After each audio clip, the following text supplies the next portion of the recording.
आप देख रहे हैं कि कैसे इस बस में पवन खेड़ा जी को और रणदीप सिंह सुरजेवाला जी उनके साथ जा रहे हैं। इन लोगों को असम की पुलिस लेकर जा रही है। ये वही असम की पुलिस है जब निहत्थों पर वार होता है तो चुप रहती है। मैं पूछना चाहती हूँ उन्होंने कौन सा ऐसा जुर्म किया है कि इनको यहाँ पर डिटेन किया जा रहा है और असम की पुलिस हरकत में आ रही है। ये तानाशाही नहीं तो और क्या है। ये बात करते हैं अभिव्यक्ति की आजादी की, ये आपकी अभिव्यक्ति की आजादी की। कांग्रेस के प्रवक्ता पवन खेड़ा को प्लेन से उतारा जाता है, वो प्लेन जो रायपुर जा रहा था जहां कांग्रेस का 85वां अधिवेशन होने वाला था।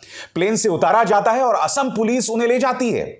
जबरदस्त ड्रामा भी होता है दोस्तों। और सबसे शॉकिंग बात, मुद्दा यह था कि पवन खेड़ा ने एक प्रेस कॉन्फ्रेंस किया था जिसमें उन्होंने प्रधानमंत्री नरेंद्र मोदी पर राजनीतिक तंज कसा था, जिसमें उन्होंने प्रधानमंत्री को नरेंद्र दामोदर दास मोदी के बजाय नरेंद्र गौतम दास मोदी कहा था, क्योंकि आप जानते हैं कि गौतम अडानी के मुद्दे पर लगातार कांग्रेस प्रधानमंत्री नरेंद्र मोदी पर प्रहार बोल रही है। देखिए दोस्तों, सबसे पहले यह वीडियो देखिए किस तरह से जैसे ही पवन खेड़ा को प्लेन से उतारा जाता है और उस वक्त पुलिस नहीं पहुंची होती है तो कांग्रेस वाले किस तरह के नारे लगाते हैं आपके स्क्रीन पर।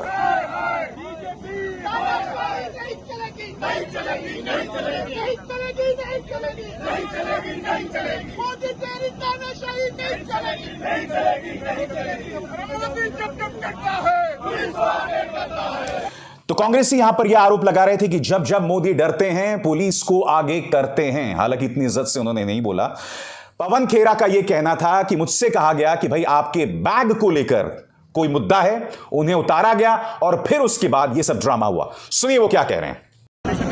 क्या बात है? मुझे भी नहीं मालूम। मुझे कहा गया आपका सामान दिखवाना है। मैंने कहा मेरे पास सामान है नहीं, हैंड बैग है। मैंने एक बार आप आइए, नीचे आया तो कहा कि आप नहीं जा सकते, अभी डीसीपी आएंगे आपसे। मुझे खुद नहीं मालूम। पिछले 20 मिनट से डीसीपी की इंतजार कर रहे हैं। क्या नियम है, क्या कानून है, क्यों मुझे रोका जा रहा है, मुझे नहीं मालूम। कांग्रेस के नेता रणदीप सुरजेवाला का कहना है कि देखिए इन लोगों ने एफआईआर तक नहीं पेश की। बगैर एफआईआर के इस तरह से कार्रवाई करना कहां तक जायज है। रणदीप सुरजेवाला, पुलिस आई और कहा कि असम पुलिस ने कोई एफआईआर दर्ज की है, तो हमने कहा कि आप गिरफ्तार कर लीजिए, प्रोडक्शन वारंट मजिस्ट्रेट का दीजिए या गिरफ्तारी का लिखित ऑर्डर दीजिए। ना वो एफआईआर देते, ना मजिस्ट्रेट का प्रोडक्शन वारंट उनके पास है, ना उनके पास कोई गिरफ्तारी का ऑर्डर है। ये बिल्कुल सरासर गैर कानूनी है। दिल्ली पुलिस और असम पुलिस उन्होंने हमारे जहाज को रोक रखा है जबरदस्ती। पार्टी की प्रवक्ता सुप्रिया श्रीनेत भी उसी प्लेन में मौजूद थी दोस्तों। सुप्रिया श्रीनेत ने बताया कि देखिए किस तरह से तमाम जगहों पर पैरामिलिट्री फोर्सेस के इतने जवान जो हैं खड़े कर दिए गए हैं। और जैसे कि आप इस तस्वीर में देख सकते हैं, बाकायदा उस प्लेन का घेराव पैरामिलिट्री फोर्सेस ने कर दिया था। सुप्रिया श्रीनेत ने कहा कि यह लोकतंत्र के इतिहास में एक काला दिन है। सुप्रिया श्रीनेत 204 इंडिगो की फ्लाइट से दिल्ली से रायपुर जा रहे थे। इस फ्लाइट में मेरे कोलीग पवन खेड़ा जी मेरे साथ थे। यहाँ पर जीएसओ है, यहाँ पे रणदीप जी, काफी सारे लोग हम लोग थे कांग्रेस के। और पवन खेड़ा जी को आकर बोला गया कि इनका बैग कुछ एक्सचेंज हो गया है और इसलिए उनको उतारा जा रहा है। जब ये नीचे उतरे तो यहाँ पे पता चला कि डीसीपी ने इनको डीप्लेन किया है और कोई नोटिस सर्व करने की बात है। हमारा सवाल ये है कि ये किसके ऑर्डर से हो रहा है, क्यों हो रहा है, हमारे महाधिवेशन में ये व्यवधान क्यों डाला जा रहा है और ऐसा पवन जी ने क्या कहा है। अगर पवन जी ने कुछ कहा तो आप कार्रवाई करिए। डीप्लेन आप किस धारा के अंतर्गत कर रहे हैं और हम लोग तब तक यहाँ खड़े रहेंगे जब तक हम सब लोग फ्लाइट में वापस इंक्लूडिंग पवन खेड़ा जी बैठ नहीं सकते। दोस्तों, आज मैं आपको बतलाना चाहता हूं कि दरअसल पवन खेड़ा के किस बयान पर असम पुलिस ने उन्हें हिरासत में ले लिया है। याद होगा आपको कि जब राहुल गांधी की स्पीच को लोकसभा में 18 जगहों से हटा दिया गया था, एक्सपंज कर दिया गया था, जब उन्होंने गौतम अडानी के मुद्दे पर प्रधानमंत्री नरेंद्र मोदी को घेरा था, उसके बाद कांग्रेस जो है बहुत ही आक्रामक मुद्रा में आ गई थी। तब एक प्रेस कॉन्फ्रेंस में पवन खेड़ा ने कहा था और उन्होंने प्रधानमंत्री नरेंद्र मोदी के नाम के साथ खिलवाड़ किया था। उनके इसी बयान के चलते भारतीय जनता पार्टी जो है उन पर हमलावर हो गई थी कि प्रधानमंत्री नरेंद्र मोदी के पिताजी की बेइज्जती की गई है और लगातार उन्होंने हमला बोला उन पर। क्या कहा था पवन खेड़ा ने, आइए सुनते हैं। हम स्पष्ट बात कर रहे हैं जेपीसी। हम कह रहे हैं संसद में आप चर्चा से क्यों भागते हो। हम कह रहे हैं जेपीसी की मांग से आप क्यों डरते हो। जब नरसिम्हा राव जी जेपीसी बना सकते थे, जब अटल बिहारी वाजपेयी जी जेपीसी बैठा सकते थे, तो दामोदर दास मोदी को क्या प्रॉब्लम। गौतम दास है, दामोदर दास, सॉरी, नाम भले दामोदर दास है, काम गौतम दास का। देखिए, कांग्रेस के कुछ नेता यह भी कह रहे थे कि स्लिप ऑफ टंग था, यानी कि फिसल गई थी उनकी जुबान। कोई जुबान नहीं फिसली थी, जानबूझकर पवन खेरा ने यह बात कही थी। मगर क्या उन्होंने प्रधानमंत्री नरेंद्र मोदी की पिता की बेइज्जती की थी?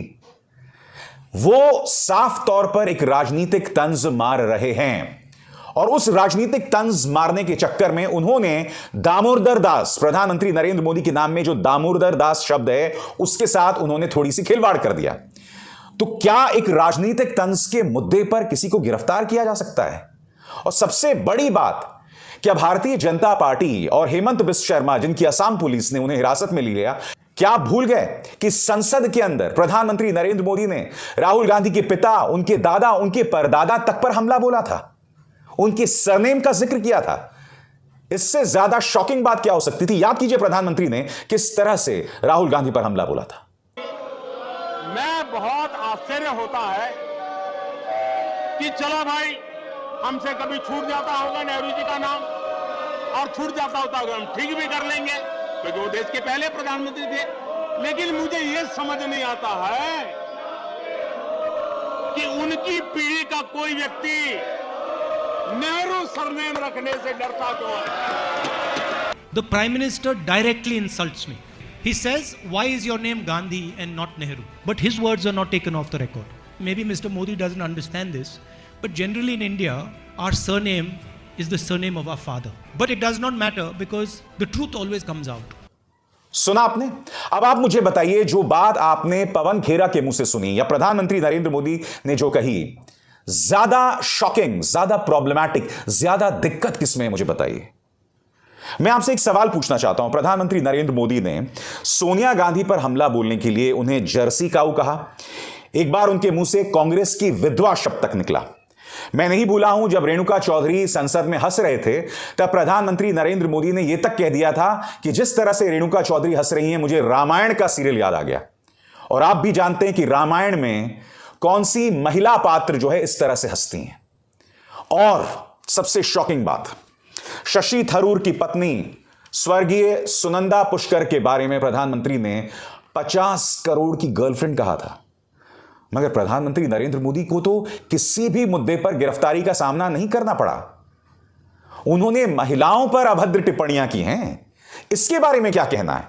और सबसे बड़ी बात, मैं आपसे एक सवाल पूछना चाहता हूं। एक तरफ आपने पवन खेरा को हिरासत में ले लिया, दूसरी तरफ नेहा सिंह राठौर, आपके स्क्रीन पर भोजपुरी गायिका, वो एक गाना गाती हैं यूपी में काबा, तो पुलिस पहुंच जाती है उनके घर। ये वीडियो देखिए दोस्तों, पुलिस पहुंच जाती है उनके घर और उन पर केस किया जाता है कि आपने समाज के अंदर तनाव पैदा करने का काम किया।